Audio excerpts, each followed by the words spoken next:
میں اپنا ایک تجربہ آپ کے ساتھ شیئر کرتا ہوں۔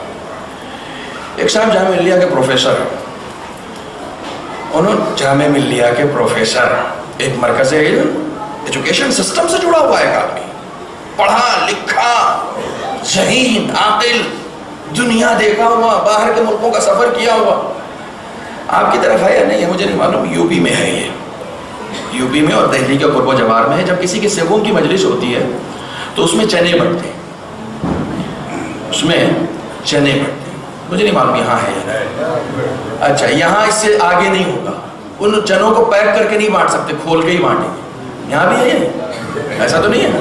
ہاں، وہاں یہ ہے کہ ان کو پیک نہیں کیا جا سکتا، ہاتھ میں لو ایسے دو، یہ ایک رسم کا حصہ ہے۔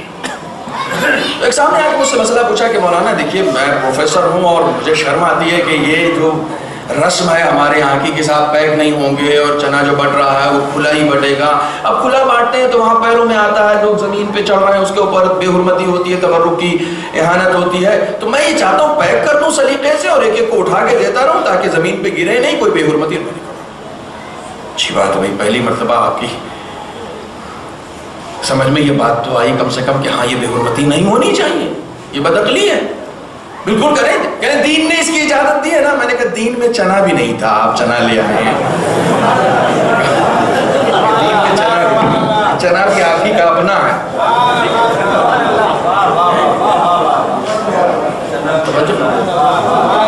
یہ آپ کا اپنا ہے۔ میں نے کہا دین نے اس بات کی اجازت دی ہے، جو کرو عقل کی روشنی میں کرو۔ جو عقل کی روشنی میں کام نہیں کر سکتا وہ دین کی روشنی میں کام کیا کرے گا؟ تم دیدار بعد میں بننا، پہلے عاقل تو بن جاؤ۔ توجہ فرما۔ میں نے کہا بالکل پیک کریں، بسم اللہ۔ اتفاق سے انہوں نے سیبوں کا وعدہ مجھ سے ہی لیا۔ میں نے مجلس پڑھی اور مجلس پڑھ کے جب باہر نکلا تو دیکھا چنے بٹ رہے ہیں اور کھلے بٹ رہے ہیں، پیک نہیں ہوئے، کھلے بٹ رہے ہیں۔ کچھ دنوں کے بعد پروفیسر صاحب اس وقت تو ملے نہیں مجھ سے، کچھ دنوں کے بعد جب میری ملاقات ہوئی میں نے کہا پروفیسر صاحب یہ کیا ہے؟ آپ نے تو مجھ سے پوچھا بھی تھا کہ کہنے لگا میری بڑی بہن لکھنؤ میں رہتی ہے، ان کو فون کیا اور ان کو یہ سب بتایا تو انہوں نے کہا مولانا کو کیا معلوم؟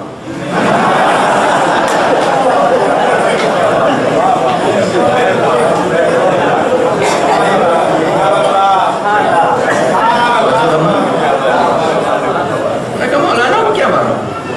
یہ لوگ 4 دن میں ایران اور قم سے پڑھ کے آتے ہیں، پتہ نہیں اپنے آپ کو کیا سمجھتے ہیں۔ جو فرمانا ہے یہ بات جب انہوں نے کہی تو مجھے فوراً قرآن مجید کی ایک آیت یاد آ گئی کہ جب جناب ابراہیم نے اپنے قبیلے والوں سے کہا کہ بتوں کی پرستش مت کرو تو انہوں نے پلٹ کر یہی کہا کہ ہم نے اپنے آباء و اجداد کو ایسا ہی پایا ہے۔